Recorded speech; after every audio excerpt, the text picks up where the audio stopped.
자, 그럼 세상의 모든 절세, 이번 주 주목해야 할 절세 뉴스 탑3로 문을 열어보겠습니다. 첫 번째 절세 뉴스입니다. 국세청이 일명 부모 찬스를 이용해 분양권을 싼 값에 거래하거나 부모에게서 돈을 빌린 것처럼 꾸며 세금을 탈루한 혐의가 있는 85명을 대상으로 세무조사에 착수했습니다. 이들 중 분양권 거래 관련 탈루 혐의자는 46명, 채무관계를 이용한 경우는 39명으로 편법 증여가 확인되면 탈루한 세금뿐 아니라 가산세까지 추징한다는 방침입니다. 다운 계약 등 거짓 계약서를 작성한 사실이 드러나면 양도세, 비과세 감면 요건을 충족한다고 해도 감면 혜택 적용을 배제하기로 했습니다. 두 번째 뉴스입니다. 은닉재산 신고자의 신고 포상금 한도를 40억 원으로 조정하는 법안이 국회에 제출됐습니다. 18일 더불어민주당 윤후덕 의원은 은닉재산 신고자의 신고 포상금 한도를 탈루세액 신고자와 동일하게 40억 원으로 조정하는 국세기본법 일부 개정 법률안을 대표 발의했습니다.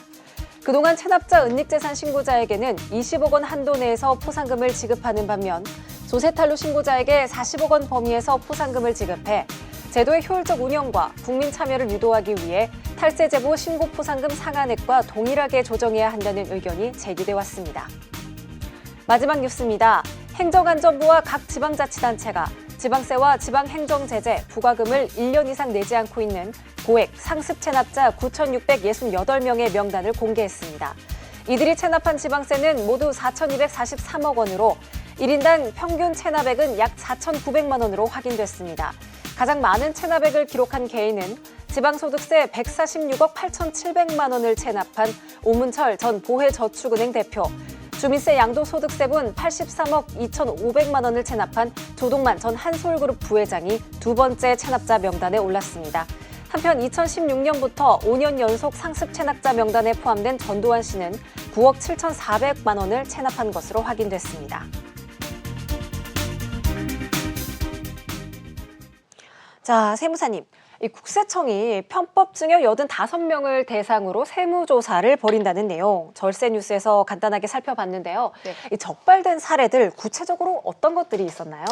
네, 적발된 사례를 보면 우선 자녀가 분양권을 샀는데 그 분양 대금에 실제 사용을 하는 처는 부모님이 사실 뭐 계약금이라든지 중도금이라든지 이런 거를 지원해 준 경우가 있고요. 아니면 이제 부모님이 분양권을 샀는데 예전에 샀기 때문에 상당히 저가로 샀는데 프리미엄이 굉장히 많이 붙었어요. 그러면 프리미엄이 붙은 상태로 자녀들한테 팔아야 되는데 요거를 당초 취득가액만큼만 해서 굉장히 헐값에 자녀한테 분양권을 넘긴다든지 네. 아니면은 사실 자녀가 분양권을 사기는 샀는데 그 구입 자금이 부족하다 보니 부모님으로부터 빌려가지고 요걸 갚겠다라고 하긴 했는데 네. 사실상은 갚지는 않은 사례들이 있어요. 이게 절세나 이제 탈세나 보면은 사실상 법에 정한 테두리 내에서 지키느냐 안 지키느냐의 차이지만 대부분의 분들이 뭐 양도세나 증여세나 이런 걸 조금 줄이기 위해서 고민들을 하고 적용을 해보시는데 이게 어떻게 보면은 탈세로 볼 만한 상황들이 굉장히 많으세요. 네. 그 편법 증여라고 하면 사실상 법에서 하지 말라고 하는 부분을 하는 거기 때문에 네. 편법 증여 같은 경우는 많이들 주의하셔가지고 올바른 절세 방법을